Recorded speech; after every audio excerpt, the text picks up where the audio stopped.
আসসালামু আলাইকুম গাইস। এই যে আমাদের বর্ষা আজকে আমাদের জন্য নাস্তা বানাচ্ছে। বর্ষা কি বানাও দি?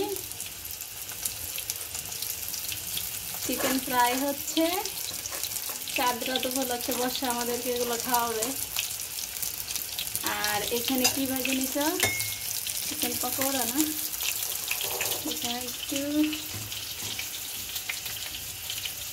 এখানে পকোড়াগুলো ভাজা হয়ে গেছে। এই যে খুব মজা হয়েছে খাইতে। মাঝখান দিয়ে বর্ষা আমাদেরকে একটু একটা করে নিয়ে দিয়ে আসছিল, খেয়ে দেখলাম দারুণ হয়েছে খেতে। বর্ষার রান্না অবশ্য সবসময় অনেক মজা। বর্ষা হচ্ছে আমার ভাসুরের মেয়ে। ও প্রতিদিন সন্ধ্যায় আমাকে বলবে কাকি কিছু বানায় খাওয়ান, কিছু বানায় খাওয়ান। আজকে বললাম তুমি কিছু বানায় খাওয়াও। এই যে চিকেন ফ্রাইগুলো হয়ে গেলে আমরা একসাথে বসে খাবো ইনশাল্লাহ।